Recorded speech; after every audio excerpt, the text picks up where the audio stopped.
We're in Warwick for this episode. Coming up, we'll meet the mayor of the city, a mother who's making a difference in the life of her severely autistic son, and a 3-time Olympian. But we're starting at Rocky Point, which factors into all the stories I'll tell. I think the last time I was here, Dr. Metal and I hosted a Foghat show on the Midway in the late 80s or early 90s. Sure looks different. One of the fields here played host to Babe Ruth in the early 1900s. The 36 Summer Olympics held tryouts in this very saltwater pool, or what's left of it. And music lovers might be surprised by the quality and variety of artists that performed on these grounds. Everyone from Janis Joplin and the Yardbirds to AC/DC, the Chili Peppers, and Pearl Jam. I'll also be visiting 2 iconic local businesses with great backstories, W.L. Fuller and the Greenwood Credit Union. Check out the arch and this crazy view of the bay. And then there's this amazing pier maintained by the DEM. It's early spring and a little cool, so I'm headed to the warmer confines of City Hall and a chat with Mayor Picozzi. Honestly, up until recently, I had no idea of the urban renewal that went on here. I always thought that Rocky Point, after it closed down, that land went fallow and nobody was using it. Well, for quite a while, it was still a broken down amusement park. It was held up in court because they owed money. It was encumbered. Developers were interested and no one knew how to sort it out. So the city actually had a great idea. They passed a bond and they bought the shoreline of the old, and it's become a walking track and part of the park. So that ensured that houses were never going to be built on the shore. And people were always going to have access to that beautiful view. So then some years later, the state did an open space grant for Rocky Point. It's under the direction of DEM. It can only be used for passive recreation. There'll never be businesses there. There'll never be homes there. It's just a state park available to everyone. We have a lot of events down there now in the summertime, but they're city-run events. Vendor fairs. We had National Night Out. It was the biggest one in the state. So we utilize it that way. On New Year's Eve, we had fireworks. And it was the first time fireworks have been over the sky in Rocky Point since the 1990s. So, and it's not just for Warwick people now. We've gotten huge crowds down there. Last year, we had this big event. It was called the Great Race. The Great Race 2022 was supposed to be from Providence to North Dakota. But Mayor Picozzi convinced the organizers to have a look at Rocky Point. And from the moment they saw the property, they were in. And in a big way, as you can see. This turned out to be a nice feather in the cap for the city of Warwick.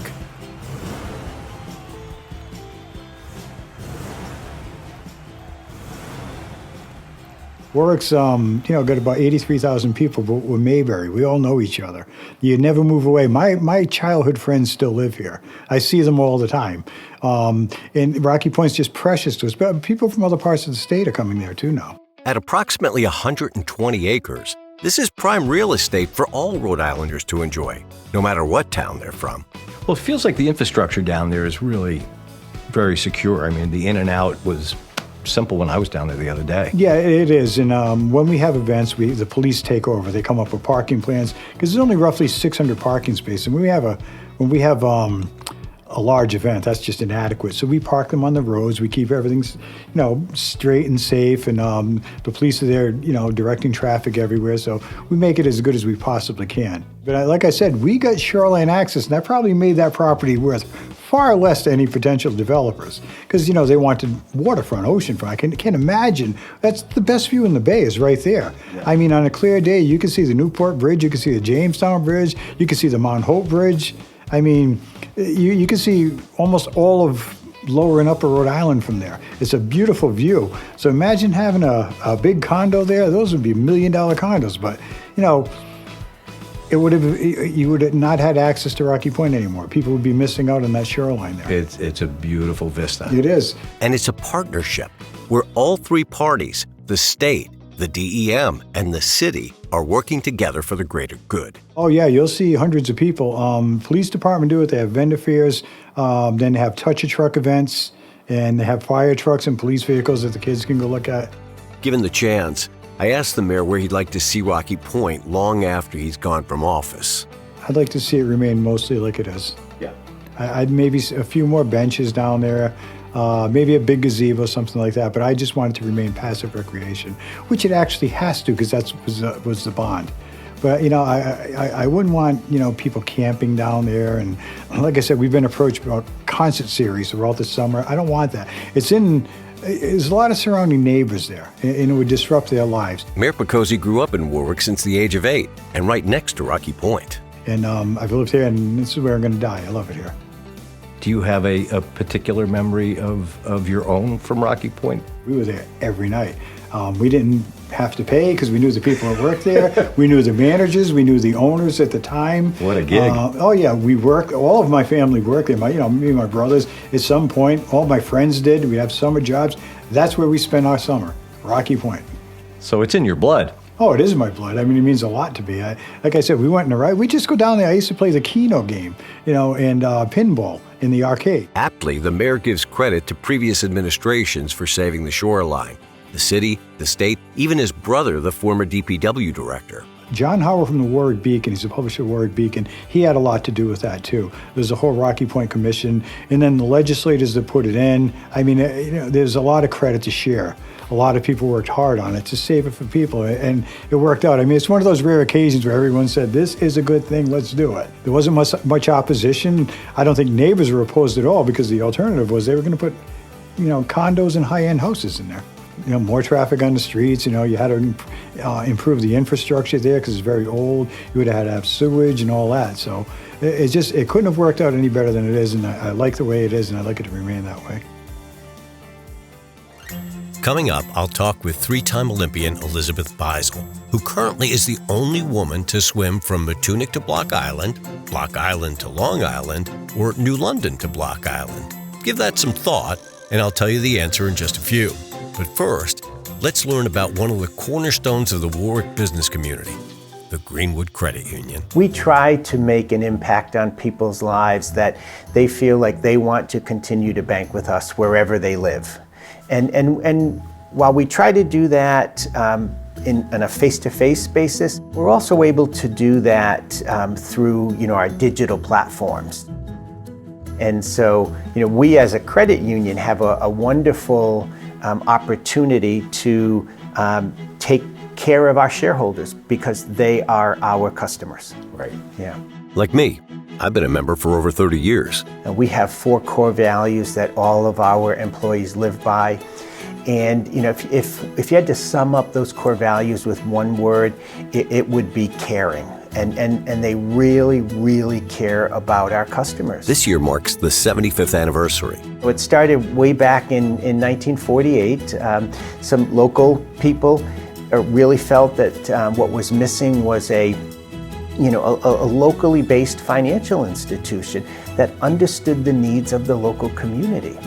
And we've prospered since then, and I don't think we've lost that purpose, that mission of providing for people. There's a reason I see the same employees year after year. Pursuing excellence, and we look at that as this idea of continuous improvement. Mm-hmm. And it's not just about improving business processes. It's about the employee improving their own lives. If it's their health, if it's their mental well-being, if it's their own financial well-being, we're committed to trying to help our employees do that. So we did put in a fitness center for them. And you also have this great boardroom downstairs that you open up to the community as well. We do, yes. We believe in giving back as much as we can to the local community. And so we make our room available. Greenwood works with many domestic car dealerships. We've invested heavily in technology to be able to simply meet our customers where they are. If they happen to be in a dealership in Hartford, Connecticut, we want to be able to be there. Yeah. But at Greenwood, it's not just about the online presence. Everybody needs some good counsel in their financial journey. And, I hate it to be just digital. I think it's important that when people get advice and guidance, that it's part of a conversation. Sure. And again, that's what we try to do. We try to get to know our customers so that we understand that, yes, they're trying to buy a house, but okay, maybe they also need some additional income as part of it, and so maybe they should be looking at a 2-family house. What does the future hold for GCU? I would love for our employees to view it as a wonderful place to work at. And I would like for our customers to view it as a wonderful place to bank at, and even be admired from the outside for both of those. And that's hard, but it's an end goal that we're working hard, and I hate to say end, it's a goal that we're aspiring to, for sure. And if we can get close to there, I would be proud. So what do you think? Does my upcoming guest Elizabeth Beisel hold the record as the only woman to swim from Matunic to Block Island to Long Island, or New London to Block Island? If you said Matunic to Block Island, you're correct. It happened September 25th, 2021, and raised hundreds of thousands of dollars for cancer research. It's a great feel-good story, as is this next one, which Warwick City Hall highly recommended I cover. Warwick City Hall is too kind. They are great supporters of small businesses. And we have been a business owner here in Warwick since 1999. And we owned a boat dealership up until just recently. But we also have a 34-year-old special needs son who is autistic. And back in 2014, as he was starting to age out of the special needs programs that are available, or the school system, if you will, I decided I need to come up with what's the plan for Jason? What's going to happen? Where's he going to go? What's his day going to look like? The programs that were available didn't seem like a good fit for me or for our family. So I decided if I own multiple companies, as does his dad, so should he. So we needed to create a company for him. And that's when We Be Jammin' was born, out of Jason's love for food. He likes crunchy things. So what if we came up with some jam on crackers? He'll eat it, he'll be enticed to do some more, and we can expound on his, dietary intake. Let's see what we can do. So we started off with 6 flavors of jam. Didn't want to go too big. And he loved it. He loved everything about it. He was very motivated. And I thought, well, this is great. Now, what do I do with this jam that I made? So we need to sell it. So Deb found a farmer in Smithfield who was willing to help. And I said, if I get all the licenses and the permits, would you allow us to run a farmer's market on your property? And he said, well, one question, can you tell me why my property? And I said, of course. When my son comes here, it's wide open, it's all green, there are Christmas trees. I said, his demeanor is very calm. I think we will hit a home run. He's very comfortable at this particular farm. And he said, go for it. So we did it, and it became successful, and it was a weekly market. So I said, okay, time to grow this. So the next thing we did is we had a farm stand built on the same farm and said, now he's going to go there every day to work, just like you and I, Right. and he's going to sell his products in his farm stand. And he did it. This led to the brick and mortar business in Warwick and an expansion of the product line. He has 104 flavors, and he does about 65 shows a year. And he is just an amazing little man. And they were your recipes? There are family recipes. And then we very quickly caught on that people will give you their favorite recipes. And my grandmother, or they'll say, my aunt used to make this or this. We just had a customer yesterday ask for tomato jam. I've never heard of it, but I'm going to look it up.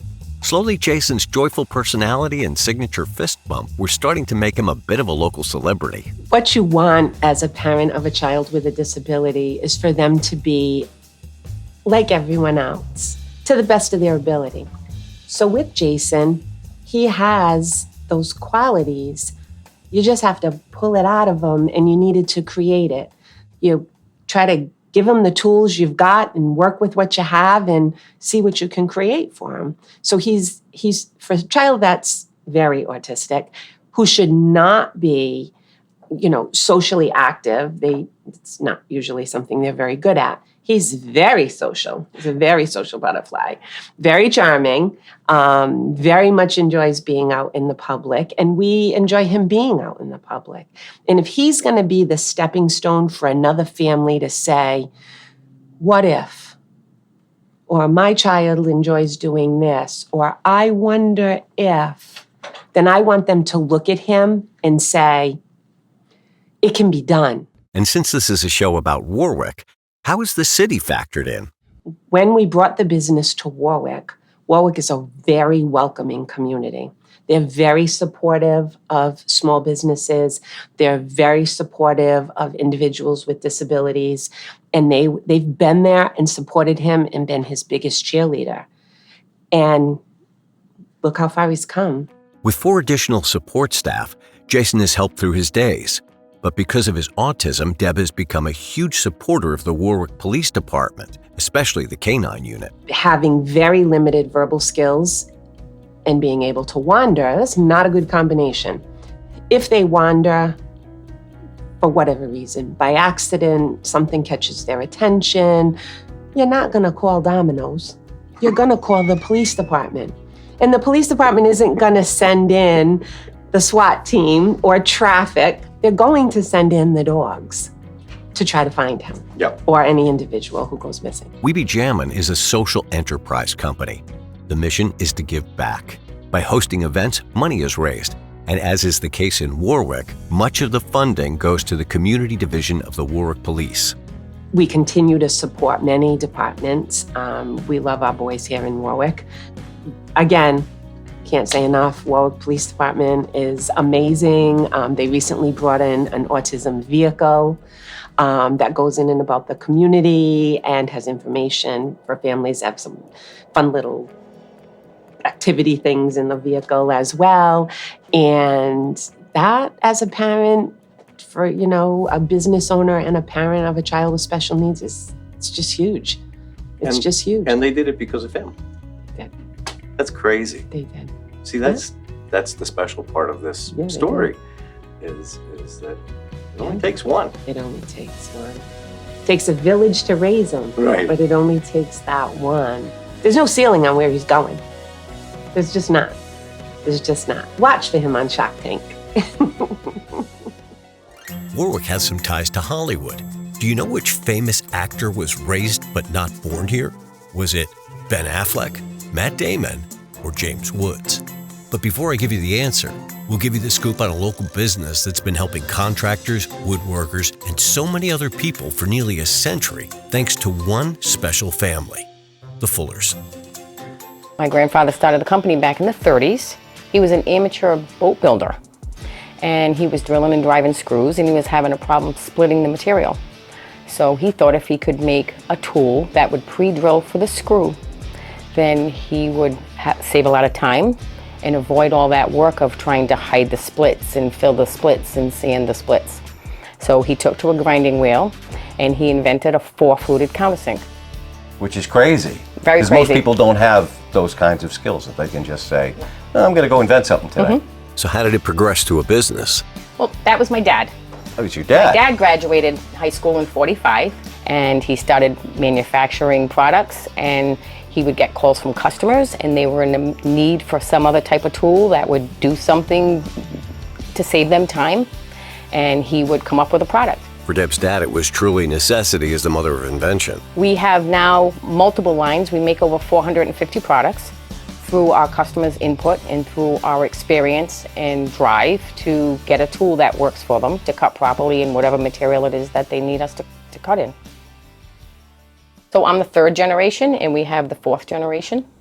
Is there a 5th generation coming? There is a 5th generation that's coming into play. When we were kids, there were 7 of us. My dad would have us lined up on the bench and we'd be putting screws into the countersinks. And he'd have us with little boxes, and we would line them all up, and we would be in a race. Who can do the first 100? Because here comes Dad handing us pocket change. Even me as a kid coming in to see Dad at work, it was awesome. I got to sit on the bench with all the other people putting the little screws in the counter things. It was like, you got to be part of it. It was cool. We have people calling up asking us to make them specials all the time. We make anywhere from 1 piece to hundreds of pieces. So who's doing that now? My son Mike. I get involved with the manufacturing portion of the business. I think your mom had said that maybe you buy these and then you add this part. That's correct. So the drills themselves, we actually don't make these drills. Right. What we do is we take and we perfect the drills to work in wood, to work in plastic, even to work in metal, but they're all drills that are made for metal. So they're very, very high quality tools that we get. They're all made in the US. This is the secret sauce right here. Yeah, it is. You talk about the fact that you guys have been in business for 93 years. Almost, a century here. That's cherry, actually. And this is a quality. Yep. I would be happy just to have the box. Yeah, we have a lot of customers that just call us for the box. No kidding. The original location was on Warwick Avenue. And then you moved here, In 79. and then there was a fire. Yeah. March 17th, 2003. But WL vowed to rebuild. This is what we live for. This is our livelihood. Our employees are our family. We have employees that have been with us for 40, 50 years. We have married couples that have met here. We have their children. It's a very family-oriented business. The only issue we have is like you buy one of our sets and you don't have to buy it again. In a disposable society, to find a product that's American-made and lasts forever. Forever. Full service. Absolutely. Fuller service. Full service for Full life. service. Like that. So which famous actor was raised but not born in Warwick?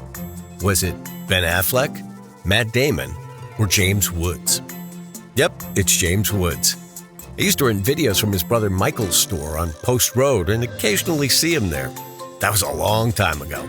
Anyway, onwards we go to Oakland Beach and a restaurant with a fantastic view of the bay.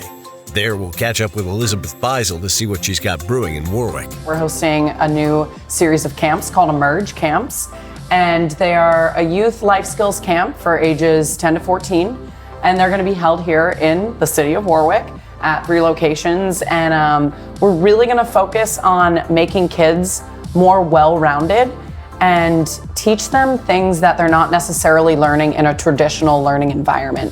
So for the first 2 days of camps, it'll be at McDermott Pool in Warwick, and we'll be working on water safety, drowning prevention, how to identify a distressed swimmer, how to respond to scenarios that maybe they've never been in and might be one day. And that obviously means a lot to me being a swimmer. And what's wild to me was that it took me being a lifeguard at 29 years old last summer to learn CPR, first aid, how to identify a distressed swimmer. And I've been swimming my whole life. I was just going to say, really? Yes, I'm serious. That's never taught to us as athletes. It was never taught to me at the Olympics because I guess people just assume, why would they need it? And so for me, I'm sitting in training with all of these high school age athletes and lifeguards learning about CPR first aid. And I'm like, how great would this be had I learned this 15 years ago?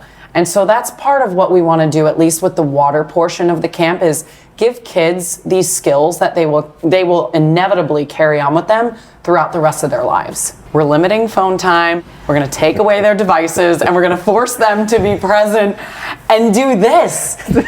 Which I know, crazy, we'll see how it works, but it's just another element of getting these kids out of the shells and the comfort zone that they're in right now. Yep. So another thing that we'll be working on with the kids is breathing, breath work, meditation, visualization, all of these skills that can allow them to respond to a high stress scenario, but do it calmly and confidently. And I think that's a huge life skill, whether you're an athlete or not. It doesn't matter. You might be on an airplane one day or in a grocery store one day and you have to respond to something. They're going to have those skills. They're going to have the confidence to do it. Not only will the kids be given skills for in the water, but also out in nature, And as we learned earlier, Rocky Point is a great place for that. And it's what we're calling a rewilding day. So we're getting the kids out in nature. There's going to be an indigenous peoples experience. So we'll have members of the Narragansett Indian tribe come, talk to them about the land that they've lived on for their entire lives. And then we're going to have Save the Bay come in. They're going to teach the kids about coastline, keeping it clean, looking at our Narragansett Bay and thinking that, wow, 40, 50 years ago, we weren't able to swim in this because it was so dirty. But now today, thanks to the efforts of Save the Bay and other organizations, we're able to swim in these waters and enjoy them every summer. So there's going to be an element of learning, but also fun, and there's going to be food trucks, and it's really a celebration, capping off an amazing week for the kids, and just getting them outside is so, so important to us. I'm a clumsy swimmer at best and wish I had a program like this when I was young. I know that when I have kids one day, I definitely want my kids going to this camp, because in the future I see nothing but more technology and cell phones and screens, and I feel like being out in nature and learning these life skills is so critical to shaping a person into who they'll become as an adult. When I explained to Elizabeth that I had a fear of the water, she said I wasn't alone. I think that's one thing that we're also trying to hone in on, is getting these kids exposed to the water at a young age, because I know from my experience in the swimming world, I do a lot of swimming lessons with kids in clinics and getting them into the water, so that I have experience on that side. But then what I'm seeing more recently is older people, in their 20s, 30s, and 40s, feeling self-conscious about not knowing how to swim. And because they feel that way, they don't end up putting themselves in swimming lessons, because who wants to be the 40-year-old in a lesson with 10-year-olds? It's an interesting dynamic. And so how can we mitigate that from happening? Well, we just introduce them to the water as a kid at this camp, and we get them comfortable. Now we know what emerge camps are, but we need some more information.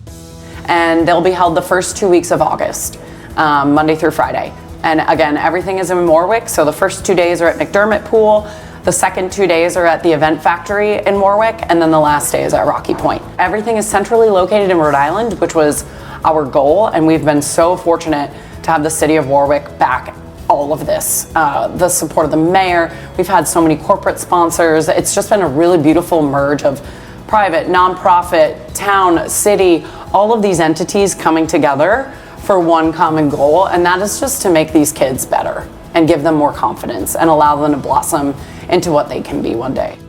For any kids or parents of kids watching, what message would you want to leave them with? I'm just a normal girl from Rhode Island. I don't come from a long lineage of Olympic swimmers or athletes, I'm just like a blue collar girl that worked really hard and had a big dream and made it happen. And so I think for anybody, I just hope they find me relatable, and through that they can really pursue their dreams and know that they can do it.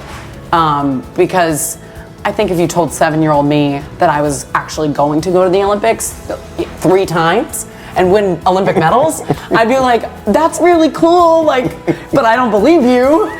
So it's like, I want these kids, I want 7-year-old Elizabeth to believe it. Yeah. I want these kids to believe it. Whatever it is they pursue. They don't need to be athletes. I don't care. So it's nice to be, in a position where I can hopefully inspire these kids and leave them thinking, maybe I can do that. Maybe I can be a touring musician one day, or an EMT one day, or a mom one day, whatever it is that they want to pursue. I just hope they know that it's possible.